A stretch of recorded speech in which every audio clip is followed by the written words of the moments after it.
What we do here at the Youth Farm is we work with community members to grow food for Food for Lane County, and we also teach people how to grow food and how to work together. So we really feel it's hitting a bunch of different areas. It's growing fresh, nutritious produce, as well as teaching people life skills and how to work together. I've been working here for 18 years for Food for Lane County, and part of my job's at the Youth Farm, and then I also manage the Gardens program, which also includes the Grassroots Garden. My mom worked on homeless and housing issues my whole life, so growing up, I was sort of immersed in that, knowing that there were lots of underprivileged people in the world and that there were lots of problems in our society with trying to figure out how to make things more equitable.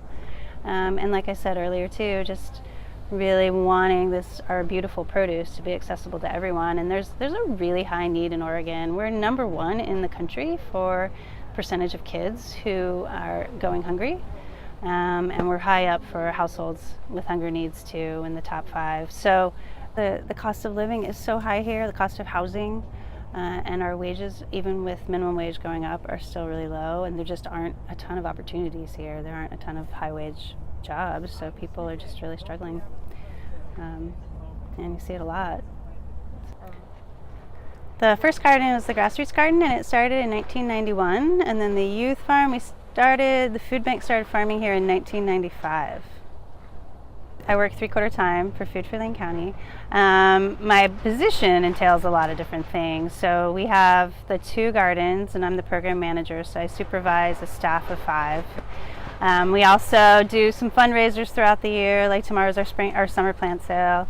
We have a community supported agriculture program. We have 100 members of our farm that receive produce each year, and that's 100 households. And so I manage all the paperwork with that. I write reports, I write grants. I run our Seed to Supper program, which is an educational program to teach people how to garden, and it's a 6-week series of classes, and I train volunteer educators to teach that.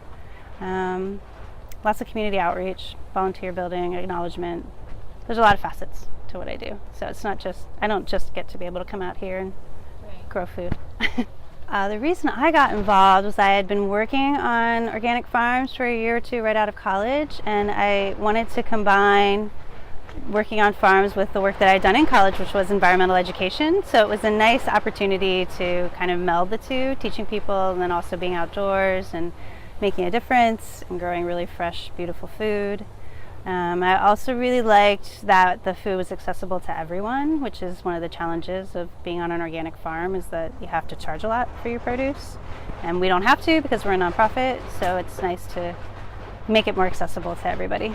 We have like over 300 varieties of plants that have been raised here by staff and volunteers here at the Youth Farm. And we're going to be selling them tomorrow at our summer plant sale. It's from 10 to 5, and we usually get a really great showing of community support, and we average about $15,000 in sales.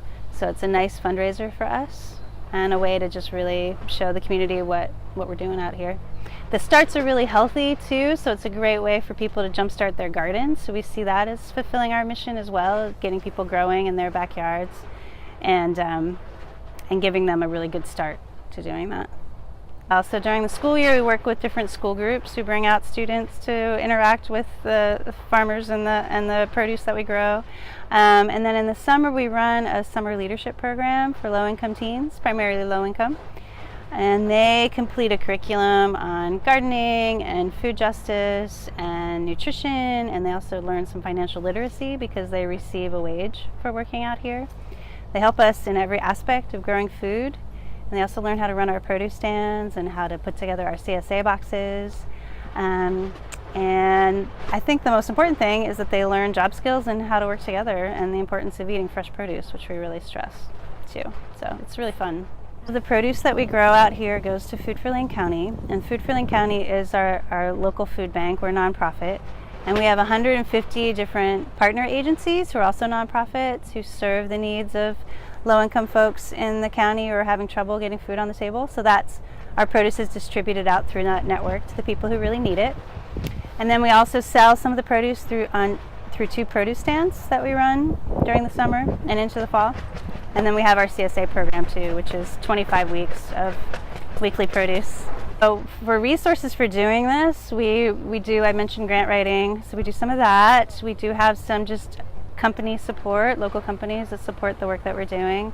We raise a fair amount of funds here from the sale of produce, which I also mentioned. Last year we raised about $110,000 from produce sales and plant sales. And then Food for Lane County has just a ton of people who support us in the community. So through donations and through the events that's run agency-wide, we also receive some support. And then local businesses are great in donating in-kind resources that we need. So a lot of our seeds are donated, most of our fertilizers, the compost and manures that we use, the majority is donated. We've had some of our grow tunnels have been donated by local farmers who aren't using them anymore. Yeah, lots of different ways.